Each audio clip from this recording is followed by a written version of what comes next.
বলি, ভগবান লীলার মাধ্যমে এই মানব শ্রেষ্ঠ জীবকে বুঝাই দিলেন, মাতৃ সম্মান করলেন নাকি? ভগবান নিজে হয়ে লীলায় মাতৃ সম্মান করলেন, বুঝাই দিলেন হে মানব শ্রেষ্ঠ জীব, পিতা মাতা আদি গুরু।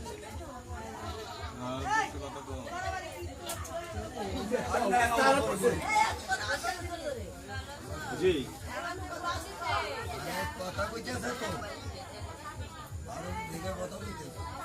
মাতৃ সম্মান করলে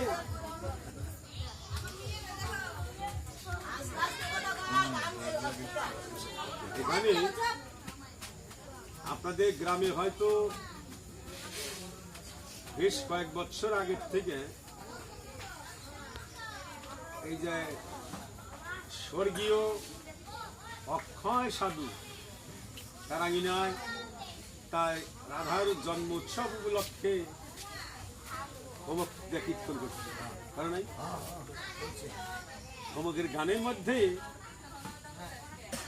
বুঝাই দিয়েছে শ্রীরূপ গোসাই গানে বলছে যে স্থূল পবিত্র সাধক সিদ্ধি, এই চারটা স্তর নাকি?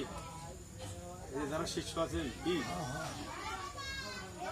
স্থূল পবিত্র সাধক সিদ্ধি শ্রীরূপ গোসাই গানে বুঝাই দিচ্ছে। স্থূলের ঘরে ভজন সাধন কাঁদে, জানেন তো নাকি? স্থূলের ঘর, স্থূলের ঘরে ভজন পিতা মাতা আদিগুলি আছে, বর্তমান যুগে আছে পবিত্র নবদ্বীপ,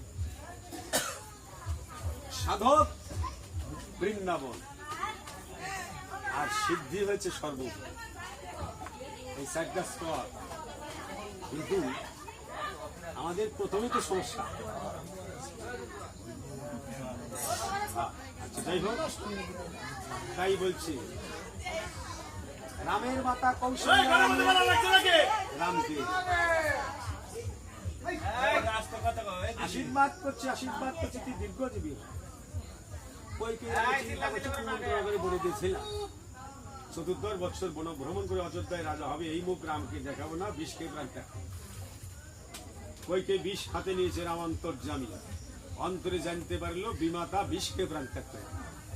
নিকটে গিয়ে বলছে মা কেন বিষ হাতে নিয়েছো, কেন বিষকে প্রাণ ত্যাগ করবে? প্রণাম করছে, আশীর্বাদ করবে। রাম কইকে ৭০ বার প্রণাম করে ১০০ প্রণাম। কইকে বলছে রাম তোমার গর্ভধারী মা কয় প্রণাম করেছো? বলছে তাকে ১ প্রণাম করেছে। বলছে কেন?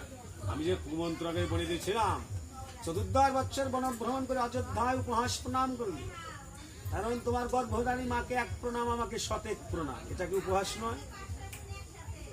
বলছে আমার গর্ভধারী মা ১ প্রণামে উপযুক্ত বলে প্রণাম করেছি, তুমি ১০০ প্রণামে উপযুক্ত বলে প্রণাম করেছি। শোনো মা, তাত স্নেহ ভ্রাতার ভক্তি ভুজ শক্তি সীতা সাধ্যি পবন সুত তেজ কইকে মা তোমার প্রসাদে।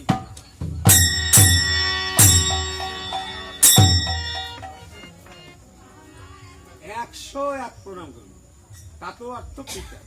তোমার করুণা যদি বলে না যেতাম, পিতার পুত্রের প্রতি স্নেহ আছে কিনা জানতাম না, মা বলে গিয়ে তাও জানতে পারি। ভ্রাতার ভক্তি তোমার করুণা যদি বলে না যেতাম, ভাইয়ের প্রতি ভাইয়ের স্নেহ আছে কিনা জানতাম না, মা বলে গিয়ে তাও জানতে পারি। ভুজ শক্তি তোমার করুণা যদি বলে না যেতাম, ভুজে শক্তি আছে কিনা জানতাম না। পবন সুত তেজ বলে গিয়ে পবন পুত্র হনুমান নামে বাণে পেয়েছি। কানরে বলে সাগর বন্ধন করেছি, লঙ্কায় রাবণকে বধ করেছি, অশোকবন হতে প্রাণ বল্লভী সীতাকে উদ্ধার করেছি। কইকেই বলছে রাম আজ যেমন মা বলে ডেকে বলে আলি বলতে একদিন গর্ভে জন্ম নেই, মনোবাসনা পূর্ণ করবে কি? রাম বলছে মনোবাসনা পূর্ণ করবো, কিন্তু কিছুদিন বিলম্ব করতে হবে। কোন সময়? যখন গৌরাঙ্গ অবতার হবে, সতী হবে, নিমাই রূপে গর্ভে জন্ম নেব, তোমার গর্ভে জন্ম নেবে, তোমায় কিছুদিন মা বলে ডেকে যখন চলে যাব, তখন তুমি বুঝতে পারবে যে মা পুত্র শক্তি বেদনা, কত যন্ত্রণা, কত মর্মান্তিক, সেই দিন বুঝতে। রামকে দর্শন করবার জন্য দেবগণ এসেছেন, ব্রাহ্মণগণ এসেছেন। রাম বলছে সীতা মানিককে বাসে গিয়ে রান্না করলে অযোধ্যায় সবার অন্ন ভোজন হবে। সীতা মানিককে বাসে গিয়ে রান্না করলে রান্না শেষ হয়ে গেল।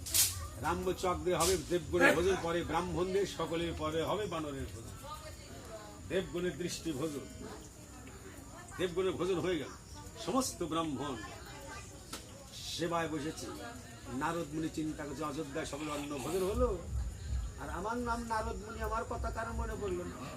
যাই ব্রাহ্মণদের নিকটে একটি গন্ডগোল বাধা দিয়ে আসে। সমস্ত ব্রাহ্মণ অন্ন মুখে দিবে এমন সময় নারদ মুনি বলছে ব্রাহ্মণগণ কেন বসে আছো কেন? মা লক্ষ্মীর পদ্মহস্তের প্রসাদ পাবো। মা লক্ষ্মীর পদ্মহস্তে। লক্ষ্মী সীতা লক্ষ্মী।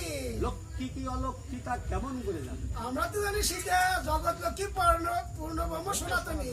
আরে জানবে তো তোমরা যে পেটু গ্রাম, ঠিকই কইছে। নিমন্ত্রণের কথা শুনে জ্ঞান শূন্য হয় না।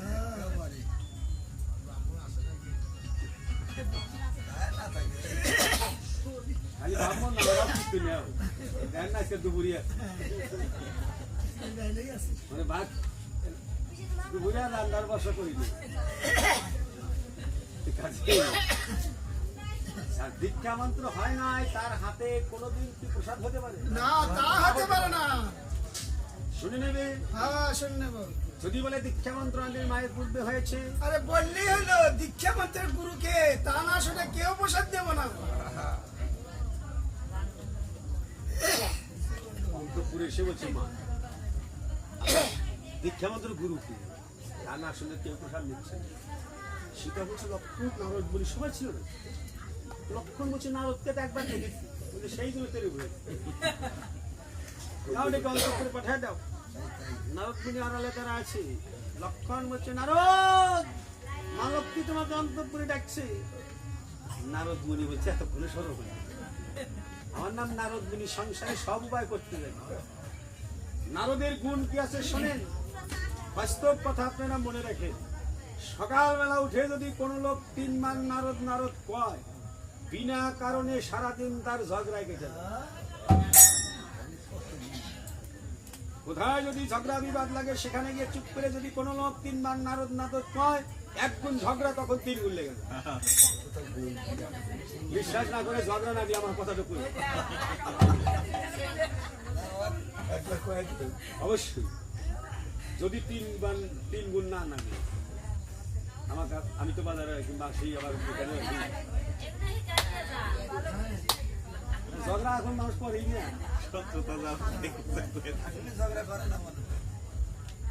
নারদ যায় বিনাতে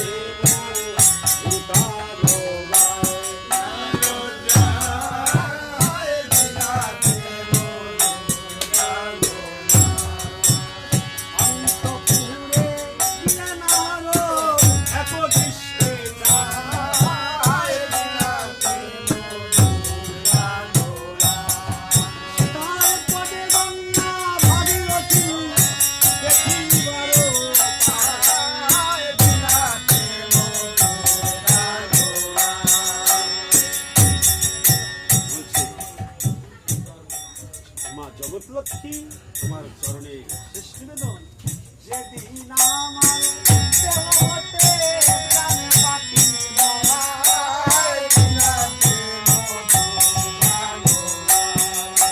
সেদিন নাম সীতা যুগল হয়ে দেখা দিস আমার, সেদিন নাম সীতা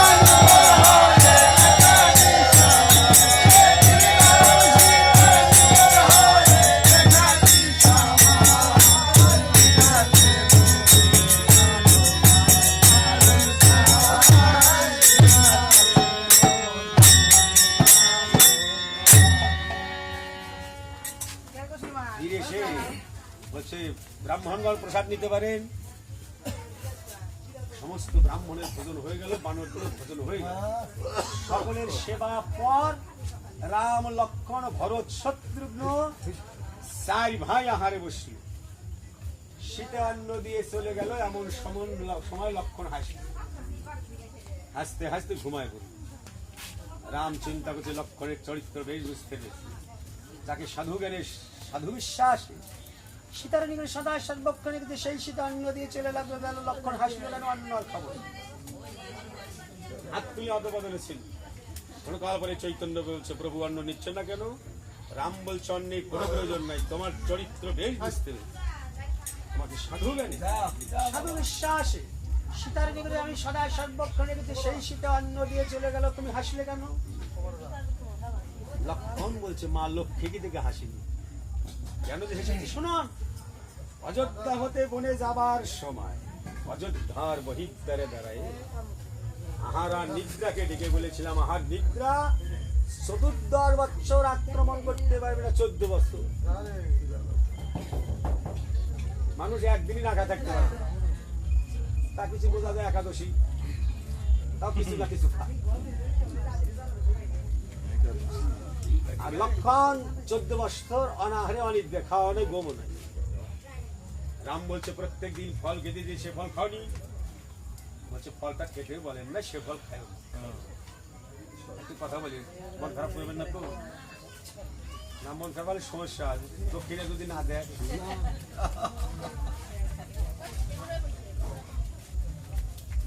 দাদা, আপনারা আমরা যখন ছোট ছিলাম, আমাদের মা ও কাকি প্রতিবেশী যখনই যাকি স্বামী, দেবর, শ্বশুর, শাশুড়ি, ছেলে, মেয়ে যখনই খাবার দিতে, খাবার জিনিস সামনে দিয়ে খাওয়ার কথা বলে নাই দেখি?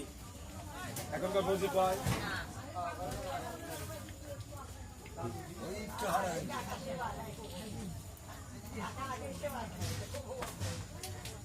খালি ভগবান কিন্তু লীলায় বুঝাই দিল যে খেতে বলেন নাই, সে ফল খায়ও নাই। কিন্তু এখনকার বৌদি কি খেবে কথা কয়? আর একটা কথা, এখন আপনাদের গ্রামে তো 80 রাতে এসে রাতেই যায়। এখন তো আর বৌদি এমন পরিস্থিতি, স্বামী খাবার দেয়, খাওয়া শেষ না তুই গান করে বসলে আমি গ্রামের মধ্যে বা বসে এবার খবর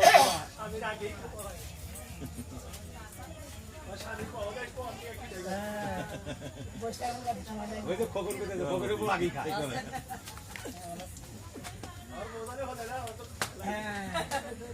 খালি চিন্তা করে দেখেন, ভগবান বিধান দিল, আপনি সংবিধান তুলে ফেলাই বললে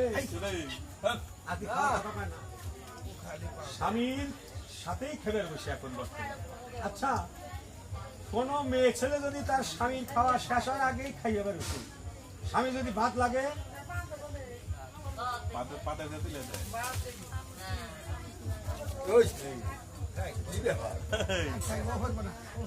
তরকারি লাগিয়ে পারে,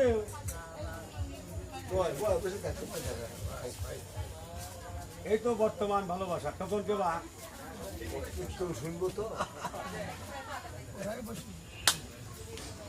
আর একটা কথা বলি, বেলকুচির মধ্যে গ্রামের নাম কমনা, অঘ্রাণ মাসে গতবার মহাপ্রভুর ভোগের উপলক্ষে কীর্তনে গেছিলাম।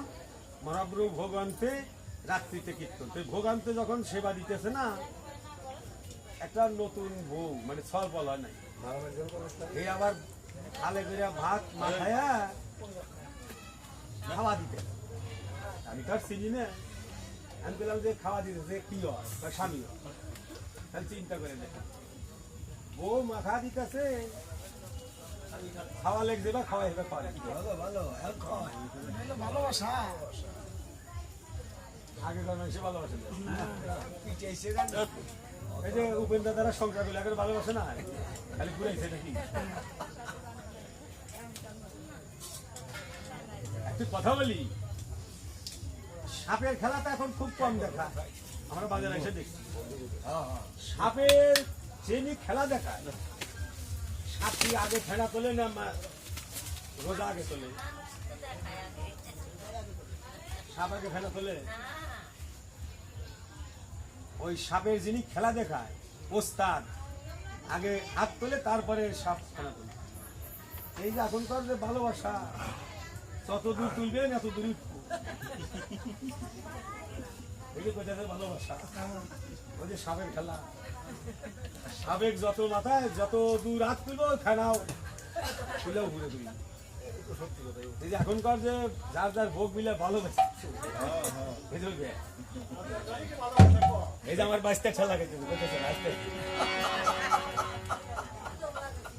যত ফেনা তুলবো, যত দূর হাত তুলবো সাপও অত দূর।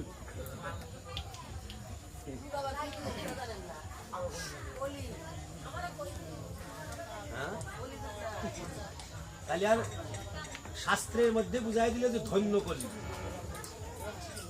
কলিযুগ ধন্য। কিসের কলিযুগ? ভগবান বিধান দিচ্ছে, আপনি মানেন করলেন কলিযুগের দোষ হচ্ছে, যুগের দোষ হচ্ছে।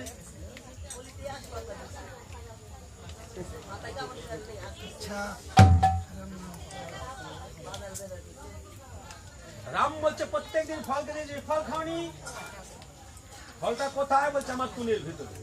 সমস্ত ফল গুনে দিলে 6 দিনে 6 ফল বেলে না। রাম বলছে 6 দিনে 6 ফল খেয়েছো। লক্ষণ বলছে 6 দিনে 6 ফল তোলাই হয়নি। কোন কোন দিন? যদি সীতা চুরি হয়, উদ্ভ্রান্ত পাক, যে ফল তুলে সেটা এক ফল তোলা হয়। নাকবার বন্ধনে বলেছিলাম, কে ফল তুলে সেটা এক ফল তোলা হয়নি। শক্তিশালী বলেছিলাম, কে ফল তুলে সেটা এক ফল তোলা হয়েছে। পাতালপুরে মহিরাবন চুরি করে দিলা, কে ফল তুলে সেটা এক ফল তোলা হয়। সেদিন রাবণ বধ হয়, কে ফল তোলে সেদিন এক ফল তোলা হয়নি। অশোক বনতে যেদিন মা জগৎলক্ষ্মী উদ্ধার হয়, সেদিন কে ফল তোলে সেদিন এক ফল তোলা হয়। রাম বলছে, ভাই লক্ষ্মণ, এই জননী ভাই, এই অবতারে তোর নিকট হলাম আমি ঋণ, সেটা ভাই লক্ষ্মণ। এরপরে যখন দাপর অবতার হবে, তুমি বলরাম হবে, আমি তোর কনিষ্ঠ ভাই হয়ে জন্মগ্রহণ করি, তোকে স্বর্ণ করে বেরাবো আত্মবিশ্বাস করতে। এই জন্মের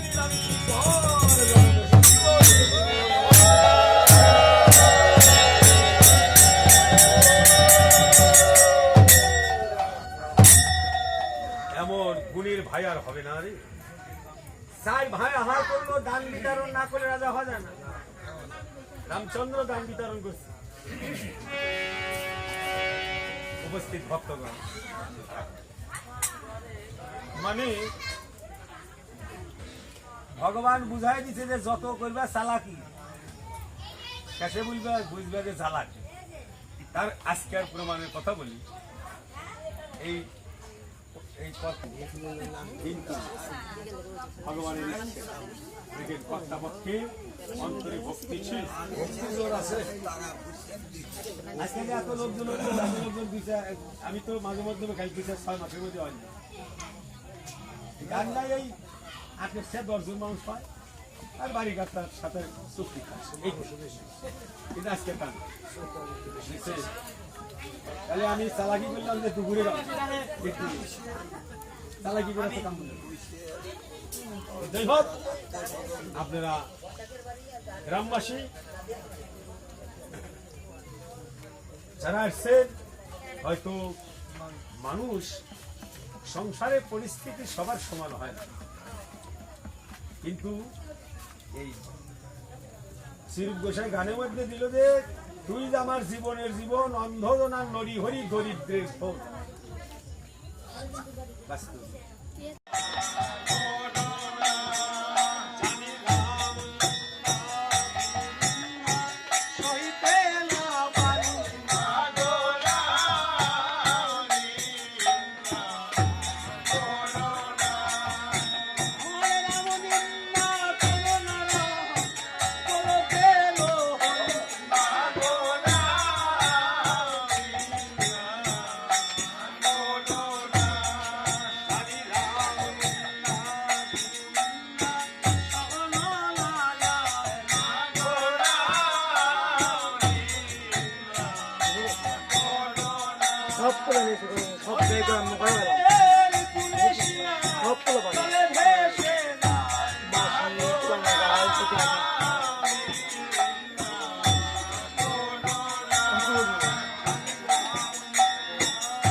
কাশের করি সোনা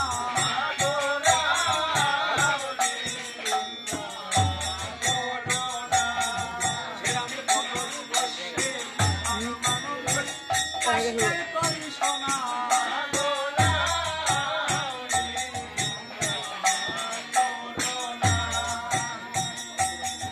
হনুমান বসে কাঁদছে। রাম সে বলছে অঞ্জনা, হনুমানকে তুমি কি বলেছো এমন করে সে কাঁদছে। অঞ্জনা বলছে হনুমানকে তুমি জিজ্ঞাসা করো।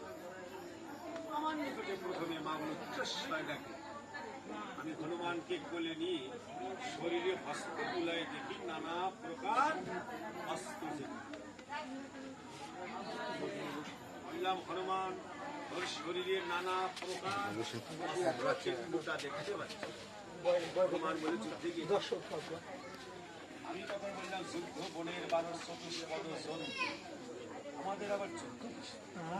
হনুমান বলল ভীষণ যুদ্ধ, ভয়ঙ্কর যুদ্ধ।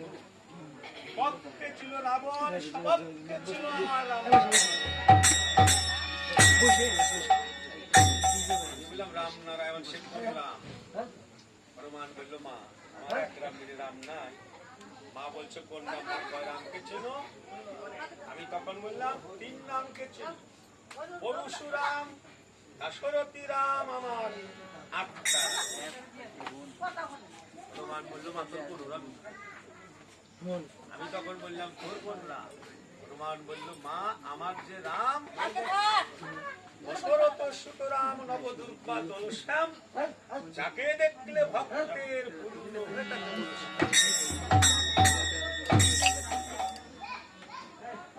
আমি তখন বললাম দশরথের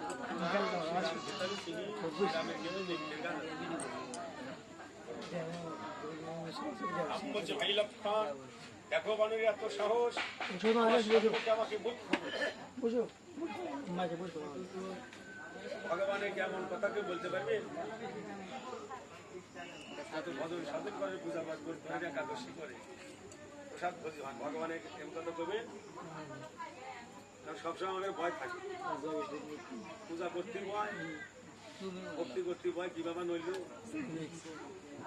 আর অঞ্জনা বলছে তোমার দল সহকারে বলছে। রাম বলছে আমাকে বলতে কাজ থাকলে থাকতে আমার দল সহকারে বলছে। শোনো না, আগত রাবণ মুখ্য, দ্বিতীয়তে রাম লক্ষণ মুখ্য, তৃতীয়তে সীতা মুখ্য, চতুর্থে মমনন্দন হনুমান হোক। সেই জন্য জানলাম দল সহকারে মুখ্য। রাম বলছেন আমাদের মূর্খের কাজ থাকলে থাকতে পারে, রাবণ মুখ্য হলো কিসে? অঞ্জনা বলছে বলো তো রাবণের পরমায়ু ছিল কত? রাম বলছে 14 যুগ। সত্য ত্রেতা দাপর কলি এইরকম 14 যুগ রাবণের পরমায়ু। রাবণ কি বেঁচে আছে? রাম বলছে বেঁচে তো নাই, আমি তাকে বধ করেছি। বলছে ভেবে দেখো রাম, যে রাবণের 14 যুগ পরমায়ু, ওই রাবণ বেঁচে নাই, বুদ্ধের কাজ আছে কিনা তুমি ভাবো। রাবণ কি করলো? দাদার সঙ্গে দাদা স্ফোটা করে ওই নামের মালা করে নিয়ে গেরুয়া বসান করে ভিক্ষার ঝোলা কাটিয়ে রাবণ ধরা। থাকলাম সাধারণ ধারণ করেছে, এই যে উদ্ধার হবে রাক্ষসকুলকেও তুমি উদ্ধার করবে। রাবণ সাধুর বেশ ধারণ করে সীতার নিকটে এসে বলল মা আমি এত ভিক্ষা কামাই, এক মুষ্টি ভিক্ষা। সীতা রেখার মধ্যে হতে ভিক্ষা বিদ্যুৎ তো বললো বাহিরে না এলে ভিক্ষা নেব। সীতা সাধু জানে, সাধু বিশ্বাসে এই রেখার বাহিরে গিয়ে দাঁড়ানো রাবণ ভিক্ষা না আনি জগৎ লক্ষ্মী পূর্ণ ব্রহ্ম সনাতনী ধরল মাতার কেশ।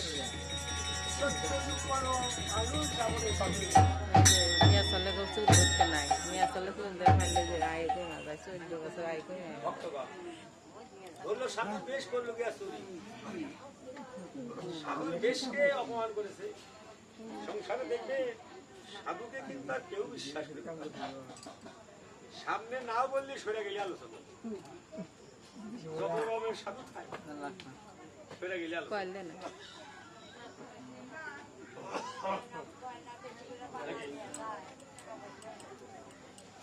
সামনে নাও যদি বললি সরে গেলে আলোচনা হয় না, হ্যাঁ হবে না হয়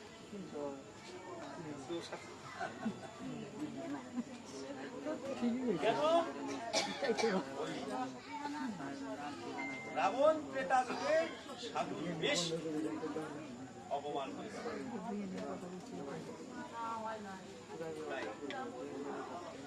আরেকটি কথা, এখানে আমার বয়স্ক মায়েরা যারা আছে 40 বছর আগে যারা বহুকাল আছে, এখন তাদের বয়স হয়ে গেছে।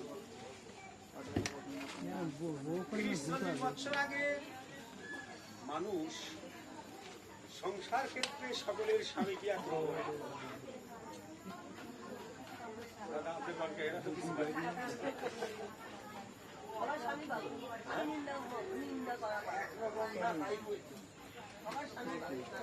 ভালো তো বলবে একরকম এইটাই তো ভালো খারাপ কি বুঝে 30-40 বছর আগে সংসার ক্ষেত্রে আমাদের গ্রামে দেখছি মাঝে মধ্যে বেটা চাল দিয়া চাল দিয়ে মাছ 40 বছর আগে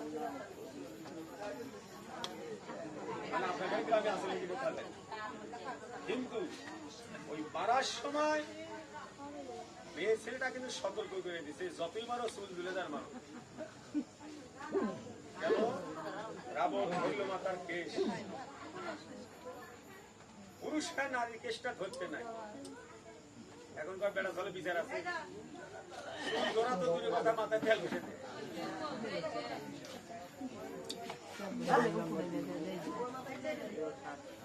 তোমরা ভিডিও করতে চাও যারা সব নিয়ে আসলে মাথায় তেল বসে তোরা তো দূরের কথা আগেকার মাসে সংসার করে না।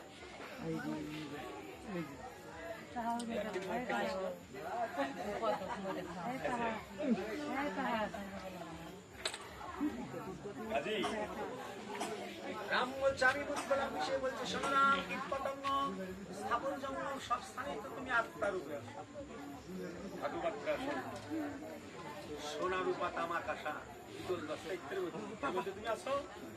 রাম বলছে দাবি হচ্ছে পঞ্চবটি বলে সোনার হরিণ দাঁড়ালো, ভাবলে না যে জিনিস আমি নেই সে জিনিস কেমন হয়েছে। সীতার বাড়িতে গেলে ধরতে তুমি তুমি বলছে যে মৃত্যু দিও না, তোমাকে শ্রীমুখের বিরোধ করে মৃত্যু দিতে পারে, তা না করে একটি করে বান নিক্ষেপ করে বলো বহুদূর ছিলেন। রাম বলছি আচ্ছা হনুমান মূর্খ কিসে? হনুমান আরো বেশি মূর্খ পুরো জ্ঞান। হনুমান 6 মাস পর্যন্ত সাগর বন্ধন করল, সাগরকে বাধ্যার প্রয়োজন নাই। হনুমান যদি বিলম্ব মধুর মতো জল খেতে শুকায়, রাম লক্ষণ জ্ঞাতি করে হেঁটে পার হয়ে যেত, তাও করলো, তাও তো সাগরকে বাধ্যার প্রয়োজন নেই। সতেক্তর পর সাগর হনুমানের শরীর হয়েছে সতেক্ত। হনুমান যদি সাগরকে না বেঁধে সাগরের উপর পার হয়ে রাম লক্ষণ জ্ঞাতিগণ এরা সব হনুমানের উপর দিয়ে পার হয়ে যেত। রাম লক্ষণে জ্ঞাতিগণের পদধূলিতে হনুমানের পশুর দেহ ধন্য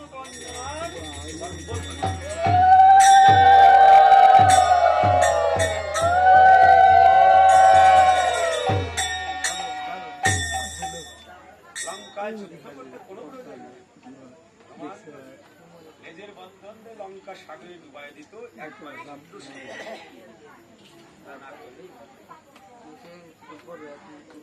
যোগী ঋষি ধ্যান করে যে রামকে পায় না, ধ্যান করে যে রামের করুণা লাভ করতে পারে সেই রাম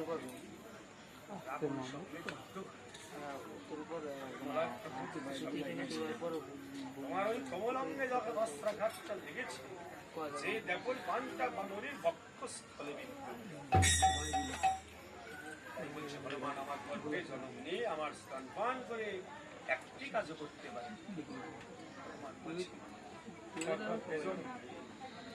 তোমার স্থান পান করে এক ঠিক আছে, দয়া করে তুমি আমাকে অঞ্জনা বলছে না কত মন্দ কথা বললাম, রাখতে হবে না। রাম বলছে কোনো অপরাধ হবে না, বলছে তবে দয়া করে দেখা দিয়েছে ভালো বামে নিয়ে যুগল হয়ে দাঁড়া যুগল দর্শন করে মনোবাসনাটা পূর্ণ রাম সীতাকে স্বপ্নে নিয়ে যুগল হয়ে দাঁড়া যুগল রূপ দর্শন করে বলছে আজ যেমন যুগল রূপে আমাকে দেখো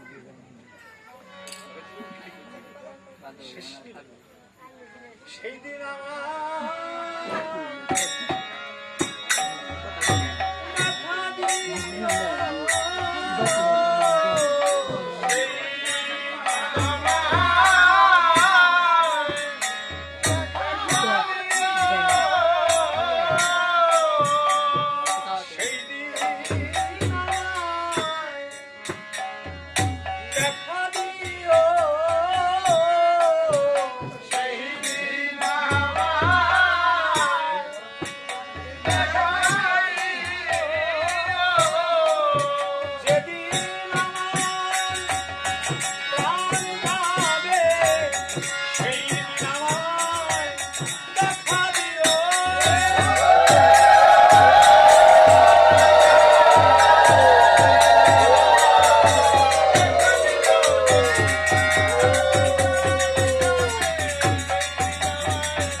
সমস্ত বানর রথে বসে কীর্তন করেছে।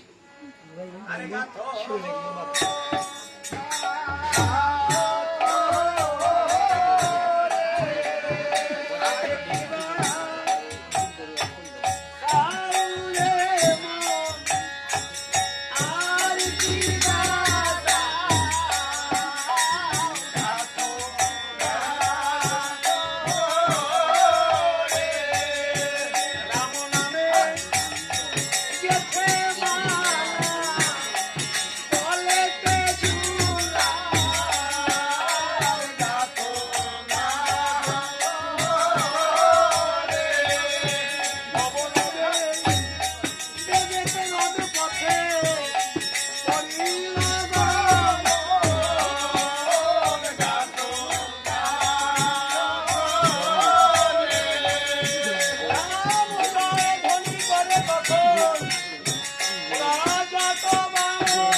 নারা ঘর নারার বেলা চিন্তা করছে ঝন্ডা রাম জয় ধ্বনি করলে ভূপ চন্ডালী করে দেবে চন্ডাল যান প্রভু রামচন্দ্র ভরদ্বাজ মণি আশ্রমে সাক্ষাৎ করো কথা বলে যাচ্ছে নন্দী চন্ডাল তারা কি করলো ধানের মুড়ি শালুকের ফল শালুকের ফল তো চেনেন নাকি চেনেন আরো চেনেন শালুকের ফল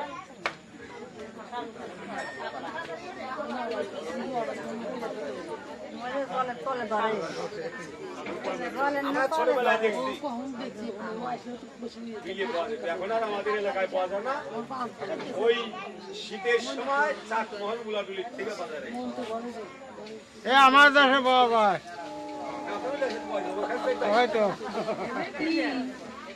তাই সমস্ত চন্ডালে ভগবানকে সেবার জোগাড় করলো উনি ধানের মুড়ি আর শালুকের ফল উপস্থিত ভক্তগণ তখনকার সময়ে ভগবানকে সেবা দিত উনি ধানের মুড়ি আর শালুকের ফল এখন বর্তমান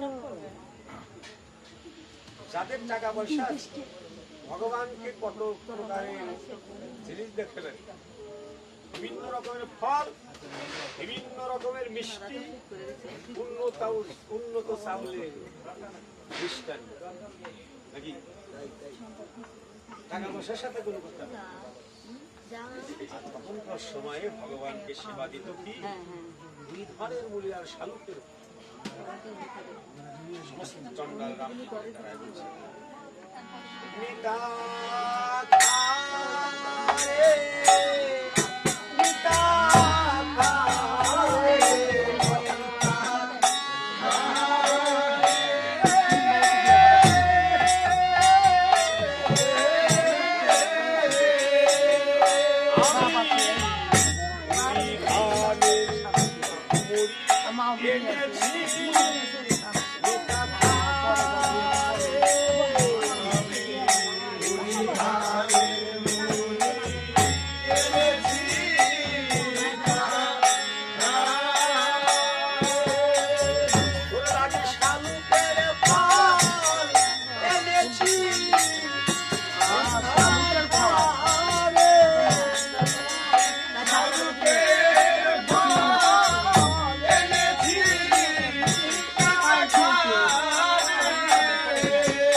বৌদিমণিরা আপনারা যে বর্তমান পূজা পার্বণ করে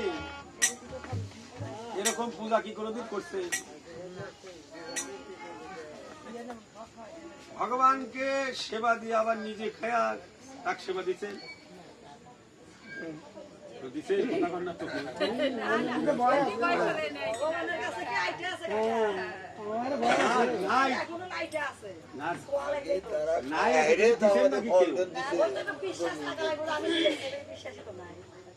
বিশেষ করে মুখেতে দেওয়া তো দূরের কথা পূজার পূর্ব মুহূর্ত সময় ফুল তুলসী তোলার সময় একটা ফুল যদি পায়ের সাথে ঠেকে যায় ওটা থেকে পূজা হয়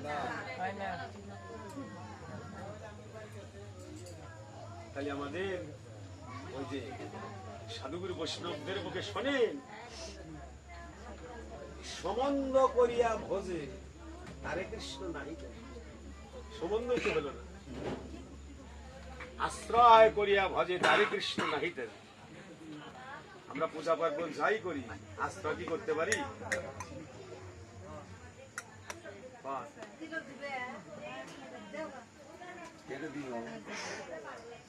একটি কথা শোনেন, বাস্তব কথা বলি, গ্রামের নাম বলবো না, কিন্তু গ্রামের নাম বলি, অপর অপর আত্মীয় আছে যে কোনো কারণ বশত কয়েছিল, এই জন্য গ্রামের নাম বলবো না, সত্য কথা।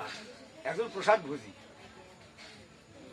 মানে ভগবানকে সেবা না দিয়ে জল পর্যন্ত খায় না। প্রসাদ ভোজি আর নিরামিষে কিন্তু পার্থক্য নাই। ওই প্রসাদ ভোজি জিজ্ঞাসা করেছিলাম যে আপনার ফল ফল কয়জন? ওই আমার 3 ছল আর আমরা ঘরে বেরিয়ে দিল। তাহলে কথা কি ঠিক হয়েছে? 5 জন আরো যে যাক সেবা না দিয়ে জল খায় না, কোনো বাদ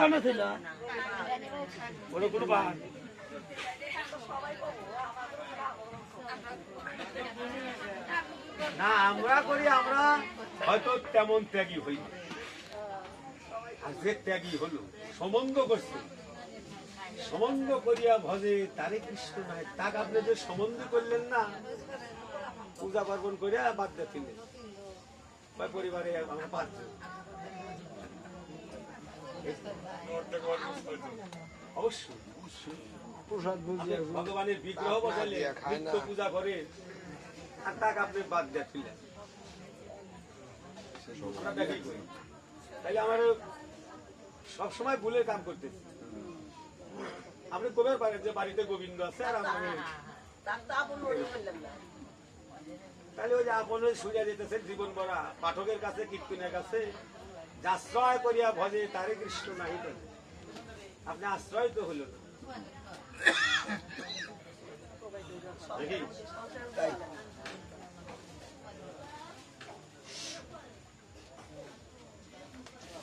নিধানে মুনি শালুকের ফল রামের বদনে দিচ্ছে, রামের বদন হতে নিজে খাচ্ছে, নিজের বদন হতে নেয়া রামের বদনে।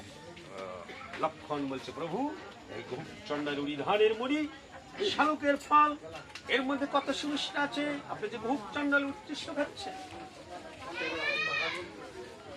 কীর্তিবাস পণ্ডিত মহাশয় বলছেন রামের জাতি নাই, ভেদ নাই, রামের জাতি নাই, ভেদ নাই, জানেন কানে নাই, জাতি নাই, ভেদ নাই, রামের জাতি নাই, ভেদ নাই, জানেন কানে নাই। ভক্তি ভাবে ডাকিলে চন্ডালে বাড়ি, ভক্তি ভাবে ডাকিলে চন্ডালে বাড়ি। ভগবানের বিচার আছে, আছে। একজন বিল্ডিং এর মধ্যে গোপাল পূজা করতেছে, একজন কুটির ঘর তার মধ্যে পূজা করতেছে, তার যাতে বিচার আছে? অমকে ঘোষ, অমকে শাহ, অমকে কায়া, অমকে নিচু জাতি আছে?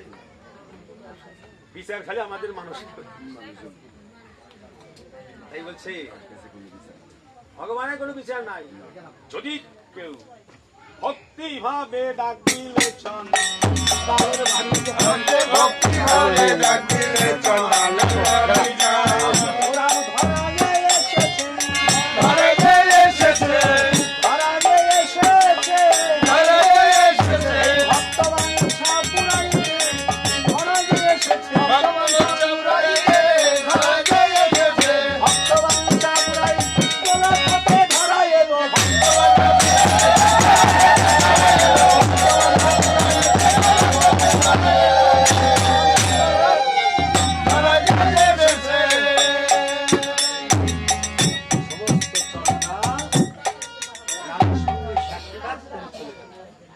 ভরত নন্দী গ্রামে বসে ভাতৃর সঙ্গে কাঁদছে, আর কে